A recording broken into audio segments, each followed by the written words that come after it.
Hi, this is Mike, And I am Fran. and this is the Mike and Fran Unrehearsed show on 216thenet.com. Welcome to episode 8 that we're doing here today for you guys. And as always, please send in your questions to 216thenet@gmail.com. We're getting some really good ones that we're going to try to hit today. First off, I'd like to say something about what I'm doing when I'm not on the radio. I sell Keller Williams real estate with Keller Williams Success Realty. So if you guys are looking to buy or sell residential or commercial property, please call me at 847-903-8061. That's 847-903-8061 for all your real estate needs. And not too long ago, our sump pump went out, and I called my buddy Joe at Joe's Plumbing to come out and repair our sump pump, and guess what? He had it up and running in no time. So what I want you guys to do is, when you gotta go, call Joe. That's right. When you gotta go, call Joe. He's my buddy at Joe's Plumbing. It's 773-732-8153. So first off, I'd like to say happy birthday to my cousin Heather in Portland, Oregon. Heather, happy birthday.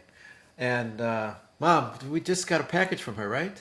Yes, and we are thanking her for the skillfully made artsy face masks that she sent us. Oh yeah, they were awesome. They were awesome. So we have sort of a collection of masks. I guess that's the thing to do these days. And what I thought we might do is put a few of them on for you guys and do a little photo montage on our Facebook channel and on our YouTube channel. So all you have to do is go to Facebook or YouTube and search for Mike and Fran, and you'll see us right on there. Mike and Fran Unrehearsed. Thanks so much. Okay, so first I'd like to talk about a story that Mom mentioned last week, was about the lucky break. And what's really interesting is we never really actually said what the lucky break was. Yes. So Yes. Mom, what was the lucky break? Well, the lucky break for the story I wrote and got the $10 and Mother lost her hat and all of that. Yeah. So The lucky break was when I was a teen and the eldest of these 6 kids. I was carrying a long roll of oilcloth. And oilcloth was used as a tablecloth. We didn't use a cloth one in our home. okay. And we're in a store like Newberry's or a dime store, and we're walking by a huge display of glasses, about 7 feet high, like a huge pyramid. Each Wow. stack skillfully must have taken quite a time to build this display. That must have been impressive. And as it went by me, my mother, and my brothers and sisters, I turned real quick and knocked this whole display down. You gotta be kidding. Bing, bong, ping, rattle, thing, everybody saw it. And my mother is looking at me aghast. Francis, what happened? I said, oh, I thought you were going to hit me. You know, she was always swinging with her hand, and she was so embarrassed. But not a single glass broke. They were like a heavy Libby's glass for juice or something. Oh, really? They weren't plastic, but none of them broke. And how many of them fell down? The whole display. And how many do you think it was? Like, I don't know. 100? It's like, a lot, yes. oh my God. But that's what the lucky break. I told about the fact that my mother was Right. embarrassed because I was always expecting her to give you a slap, that little love tap, and she didn't. I just turned around and did it on my own because I thought she was going to hit me. So she didn't hit you because... No. No. But the lucky break was that they didn't break. That's right. They didn't. You knocked them down, Yeah. and not one of them Yeah. broke. Yep. And then to digress from that, but involved with this strong arm of the law, which was my mother's hand that she would give you a little whack with, Right. that this wasn't used at a time that was most crucial in her life. We had a death in the family, not a close member, but we were all going, and I was working at Kaufman Brothers. After an art degree, architecture, I'm working in a store as a secretary. That goes. And I was to meet them at the funeral home, which was close by. And as I was going out, I found I had a run in my stockings. In those days, you wore stockings Right. and silk stockings. Right. And I bought a new pair and put a pair on and mint them at the funeral home. Well, in those days, maybe now, they had a big box off to the side of the, not the stage or the front part, where the family would sit in like three or four rows. Right. Yeah. And then they had a curtain that was opaque or transparent in some cases. And they would open that curtain at times and everybody see the family there. Okay, I see. Well, so I'm sitting in the top row in the back, coming in late. And we had just got started with the ceremony when a big thud happened. Somebody dropped something in the back of the funeral home, back of where we were sitting. So everybody turned immediately to look at us. And as my mother did, and everybody, there I am with a silk stocking hanging down from my nose. What? And my mother, yes, my nose was running. I was a big crybaby, and I had no Kleenex. So I was up wiping my nose with the stocking coming up from my purse. And my mother looked and saw her eldest daughter there with the stocking hanging off of her nose. If her hand would have been closer, I would have got it. But Wow. I didn't. And that's the end. I was going to tell that last week, That but must have been some sight. And then, Yep. and then you pulled it off right after that, right? I put it back in my purse and was so embarrassed. Well, because you were sitting there without your nose, but nobody was looking at you until they No, heard the sound. nobody knew, And then but- they all turned and, Yeah. and they're looking at you with the. And then they all look up, and here's this young lady up there, about 20, that holding was just perfect a silk timing. stocking hanging down from her nose. What was Yeah. that noise? Do you have any idea? Nope, that didn't just matter. something happened in the funeral home Something somewhere. happened so they can all look at you. Yeah. That's what happened. Yeah, Well, yes. that's a great story, Mom. Thanks. So, Fran, here's our first question of the day. How would you handle new neighbors who choose to smoke on their deck at the same time you want to breathe in fresh air and eat out on your deck? So I imagine the decks are relatively close in proximity, maybe with a But they're a not fence connected. or a bush or something like that Yes. between them, maybe a hedge. Yeah. Yes. So what would you do, Mom? I would handle it a little bit diplomatically. Uh-huh. I would not barge over and tell somebody who's purchased a home and that's their deck, it's not attached to yours. That's their freedom out there. Yeah. But I think that I would, first of all, timing, see how your two separate lives cross. Maybe they're in and out, go different places, they're not on their deck at the time that you are. They work. Are you kidding? I go with the timing first. Then, I'm not going to pay any attention to my neighbors. I'm going to go outside and smoke. I'm going to smoke. Who cares? well, And all they're right. they're gonna have a schedule of when they're smoking out there. I mean, if they're out No, I'm just saying it may come out that you're away, that you two are not out on the decks there, much at the same but as time. it sounds like the question is they were out there at the same time. So maybe you have, like, if they're always out there at 6, then you have to go out a little earlier or a little later if you don't want to be bothered. What are No, you but gonna I do? also, that's just one thing. See how Okay. it plays out. Okay. They are new neighbors. Okay. All right, next I'd have the world's biggest coughing jag. Just to really ham it up. And then look over when they think you're going to die on the floor there and say, oops, I have a terrible allergy towards cigarette smoke. Are you serious? And see how that happens. Most people are a little bit considerate or could be considerate of other people. I Wow. do the little act that I oh my God, I'm so allergic to this. Would you really do that? Of course. Why wouldn't you just mention it to them? Then your last resort, if you are not getting anywhere with this, is say, one time, I just tell them that you are.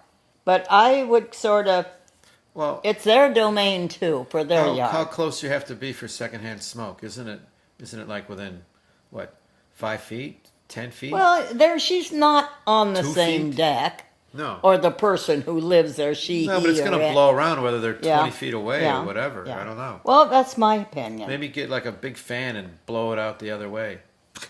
Uh-huh. So when they come outside, you I just will wait switch a and- switch and the fan goes and blows all the smoke. I would try my coughing thing to make them aware that I do have an Yeah. allergy. Well, maybe subtle. I mean, Yeah. if they communicate, you can just go, "Oh, my allergies are so Yeah, bad," yeah. or something. Or maybe they'll get a hint. Yes. I don't know. Or put up a big sign. No Yeah. smoking on the deck next to my house. Oh yeah, that'd be a big deal. How about, That's how about go to the condo board and complain? no. Everybody's entitled to be on their own yard. All No, right, just no. smoking these days You is a have big to deal. handle it better than that. Okay, all right. I got you. All right, sounds good. Okay, Fran, so that's very similar to another question that we have here. What is your opinion on women smoking cigars? Is it wrong? Should they be allowed to smoke cigars? And did you ever see a woman smoking a cigar? And where was that and when? Well, what's wrong with women smoking cigars? Over there's cigars, pipes, cigarettes. Pipes. You know, they say that Andrew Jackson's wife smoked a pipe. They did. Yes, that was a rumor. But so what's wrong? Uh, First of all, smoking is not healthy. Nobody should really smoke. Yeah. I was once a smoker many, many years ago and couldn't stand the fact that I was such a big hypocrite. I was a teacher and I would get this lung from the tuberculosis institute and explain to the kids Oh. all the things. Oh, you would? And here under my desk in my purse was a Pack of cigarettes. pack of cigarettes, and it would kill me. Oh my God, you're such a hypocrite. Then what if they saw you smoking that at recess? How would and, that go? and well, they didn't. They didn't see you Little smoking. second graders, they're 7 years old. They They're not didn't. You gonna didn't go, smoke in your room. You only No, smoked no, in the they- teacher's so lounge. they would never know. And then that was discontinued.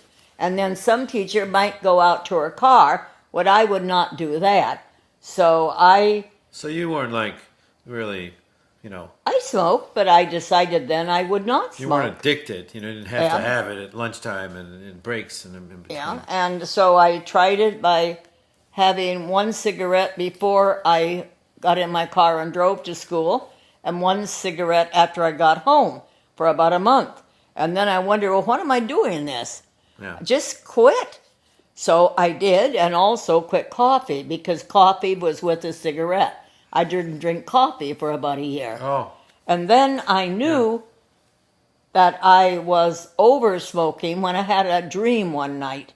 And in the dream, I reached into my purse to take out a pack of cigarettes. And one hand slapped the other hand and said, "Silly girl, you know you don't smoke." oh, And so I figured if I was dreaming that, I was cured. interesting. So I have never smoked again. So that's very But interesting. I figure it's right that if a woman wants to smoke. Now, have I watched and seen a woman smoke cigars? I think years ago in some restaurant at the Palmer House, years ago or somewhere, I saw some women smoking cigars. But that was their business.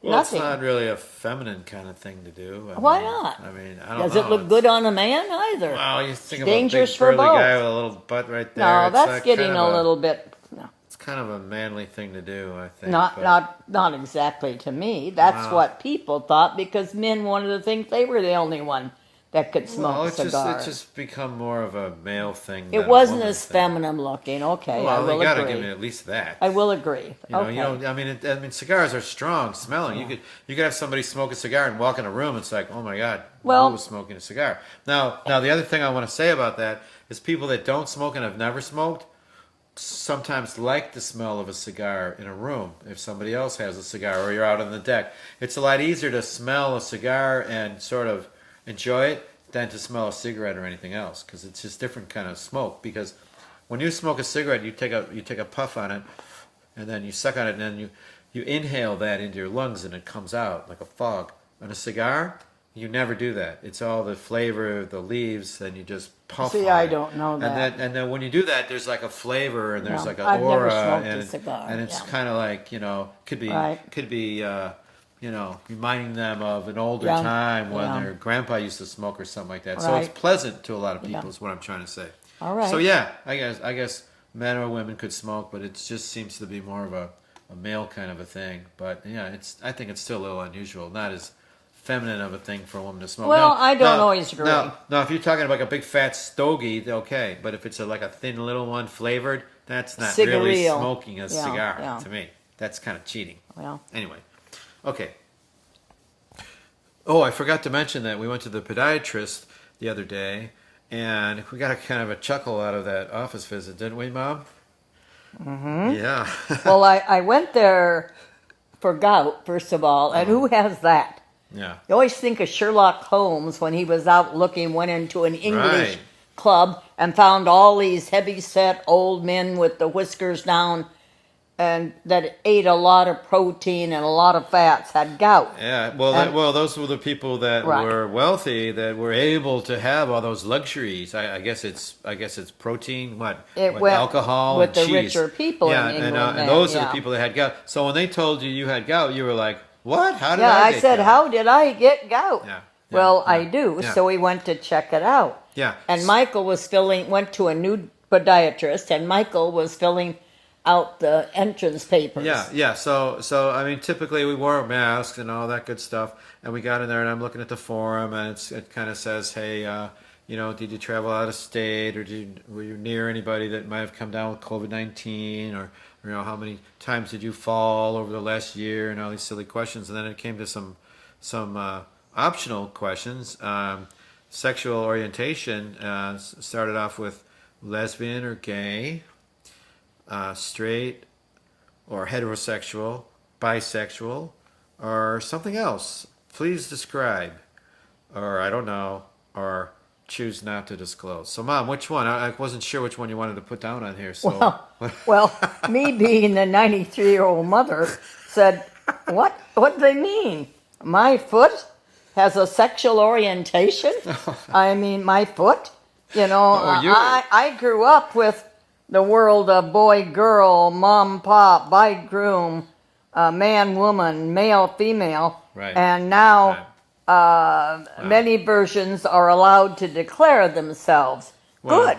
This is good for the world, but it tickled me to see that it was funny at the podiatrist because I'm making jokes about my foot. Yeah, we're there for And- your foot, and it's like, well, I don't know, is my foot gay or what? I don't. think Yeah, it is. and I said, well, why do I have to know this? And you said, well, do you call a person he or she? Well- and I said, it. My foot is an it. Wow. And so we were sitting there joking, and Yeah. the receptionist was even Yeah. starting to chuckle at Well, this you know how time. it is. If you're in an office and they're the only two in the office, and there's one receptionist and she's not terribly busy, and if she starts chuckling at our conversation, guess what?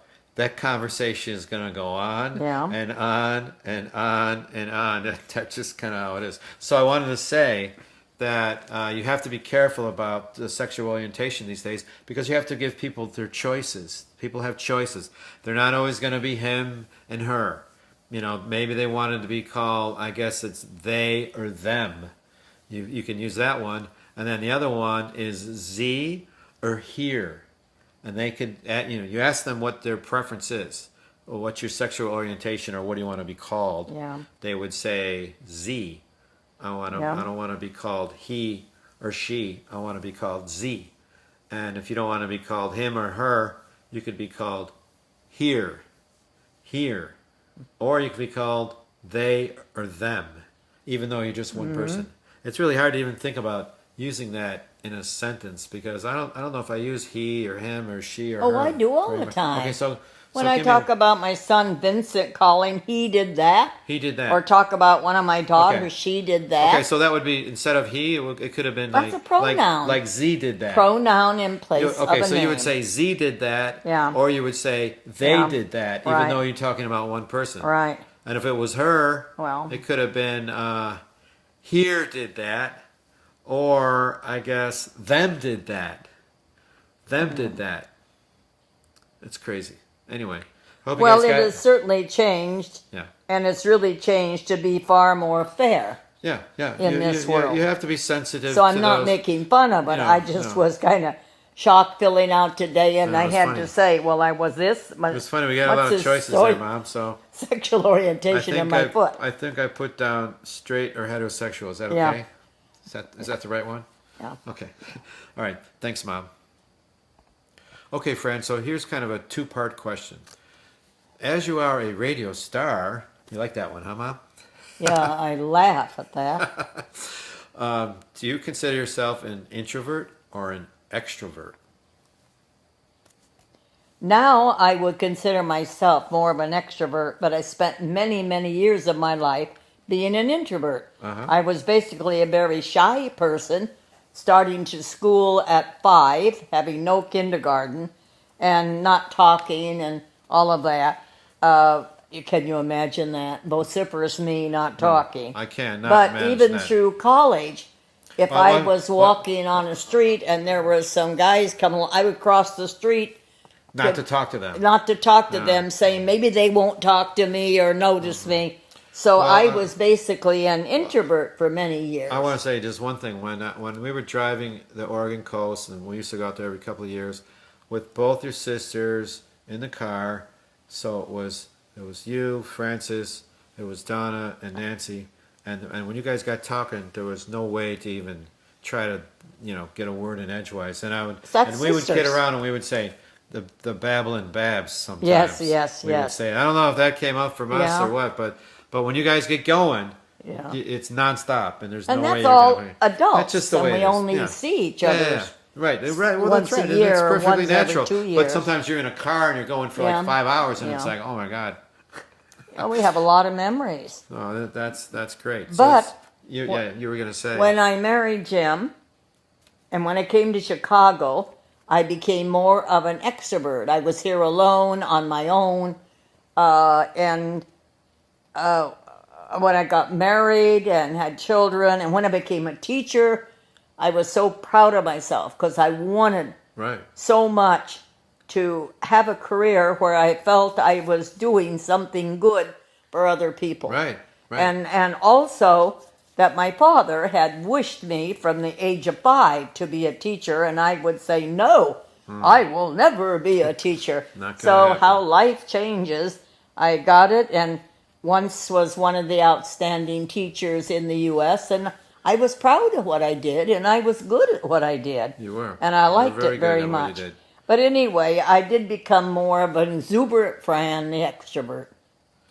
Yeah, I think I was sort of an extrovert for the most part of my life, but I was maybe just when I was younger and shy and sort of naive, I would be kind of lost at the airport, and then you turn around and there'd be like a Hare Krishna Oh, guy talking to me you about were- a book. But he had the bald head and the ponytail, Yeah. and I'm like, and he was so kind, and he looked in my Yeah. eyes when he talked to me, and he gave me this book that I couldn't even read. I mean, it wasn't even in English, but Well, everybody got you. I was a little gullible. We went to a play once, missed you, and you're over there with the man that's selling watches that opens up his coat and has all Really? these watches. There's my son. There's Michael. Well, I was You know, curious. at the What can I say? airport, you always went up, nice little gullible kid. Huh? I didn't know any better at that Mm-hmm. point in time. Anyway, so there's a second part of this question. What happens when your fans recognize your voice when you're out and about? And I think you have a story about this actually from Facebook, because Mom wasn't on Facebook. She didn't have a smartphone. She didn't have an iPad or a MacBook. But guess what Michael did? Michael got her a MacBook, got her an iPad, got her an iPhone, and got her a Facebook page. And I would post things that we did together when we went out to see doctors, we went out to parties, or we were just chatting in the car. And sort of Mom had kind of a little fan base there of my friends from Elk Grove High School. And one time you were out, where was it, at the Culvers out here in Lake Zurich? I With think my it was? daughter. Yeah. And what happened? Well, a man sitting in the corner over there with his family said, I had to come over and ask, are you Michael Tone's mother? I remember you from Facebook, and you're wearing that hat. Well, I'm a hat person. I must have like 15, 16 hats, and Yep. having straight, not thin, but fine hair that doesn't have a curl of its own at all. Hats are my best buddies. So he came over with his wife and took pictures of me standing with the family. And I'm like, oh my gosh. And my daughter is sitting there laughing up a storm. Well, But, she didn't know what was going on. This no, guy no, wanted to no, talk to you. And that was my friend Fred Agual. Yes. From Elk Grove Yeah, High School. yeah. And Dorothy, his wife. Yes, yes. Fred and Dorothy. Yeah, isn't that something, huh? So that was kind of cool. And I want to add that ex-teachers or friends that I have had over the years that have heard the broadcast have turned around and said, oh gosh, is it good to hear your voice? Because I'm a vociferous person. My neighbor that moved to Colorado and now is in Idaho said, "Oh, Fran, you were there." And another teacher friend who at noon takes a cup of coffee and sits down and she says, "I have my visit with my friend That's Fran." all right. That's Helga. that's Helga Helga, Stevenson, yeah. right? Yes. Yeah, and she was saying Yes. on the phone that she just loves to go on the swing set at Yeah. noon on Wednesdays, and her friend Fran is sitting right next to her, and Yeah. she's listening to you talk, and isn't that great? Yep. So, and our old neighbor was it Judy Garland? What was it? No, Barbara. Sorry. Barb Garland. Judy Garland. Yeah. That's the singer. Sorry. So Yeah. that was Barb. Now she moved to Colorado, and then where did she move now? Idaho. Oh wow. And she has the best messages on email, She is the best. Oh, where she gets these. doesn't she? Everybody asks me, "Where did you get these Yeah, from?" And I yeah. said, "What time? Colorado. Barbara Garland." Yeah. Now Idaho. Barbara She's Garland. got a good eye for things worth reposting and sending to other people, and I love Yeah. it. I really love it. Okay. So, Fran, here's a good one. What is the difference between knowledge and wisdom? And do you think people can have one without the other? That's a good question, and yes, I do. I think knowledge is an accumulation of all sorts of facts, like an education, but I think a lot of studies does not lead to it being applied. And when it's applied, it can be wisdom. And wisdom is also common sense. I relate that back to my Right. mother and father. My mother, never having a formal education, was full of wisdom, her common sense. And my father, who had a vast education, often had all the ideas and things, but was not able to carry through as much. So it reminds me of kind of the person with the high IQ that really can't balance their checkbook, right? You know, because they can't do those little things, right? Well, we were supposed to have at University of Oregon campus a professor who I think was like a poet laureate of Australia who was marvelous educator, but his wife did his Oh, practical things like balance his checkbook. But that isn't always true.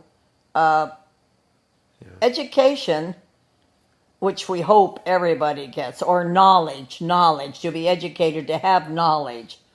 But it isn't always used wisely. well, that's And right. therefore, that's to me is more common sense than wisdom. That's how I would apply it. But you can't have, I mean, wisdom without like earning that wisdom or living through life experiences, in my opinion. You could have knowledge, yeah, you could be very smart, intelligent, and know a lot of things, but if you don't maybe have the experience You don't apply it of or use applying it. it through life Yeah. and things that happen, Yeah. you know, in our families Yeah. and with jobs and positions like that. I don't know. Wisdom. How do you get wisdom? Do you have wisdom, Mom? Do you have to be 93 years old to have wisdom? I think wisdom is being wise, maybe a little bit. Use the word wise and common sense. But isn't it based on your life experiences and, you know, Well, some people never develop the wisdom or the common sense. They're always at loose ends, whatever what they've got. I think it's a maturing process, too. So those people are not knowledgeable and they don't have wisdom. Wow, they have a lot of problems. Well, no, not exactly. Just because you know things doesn't mean that you can apply it and you have wisdom. I understand what you mean. Yeah. But the other person could relate to that Yeah. to see that they should have applied it, and that person Yeah. would gain wisdom just by Yeah. experiencing what somebody else experienced, where maybe they Yeah. should have done something else. Does that sound about right? That's why it's so important that everybody has schooling. All monetary, poor people, rich people, go to school Right, to be right. educated in the world. Absolutely. Absolutely, Mom. Good point. Good point. So that's it for today. So please check out our Facebook page and YouTube channels at Mike and Fran, and we'll see you next week. Goodbye. I hope you had a great holiday. Fran, signing off for Mike and Fran.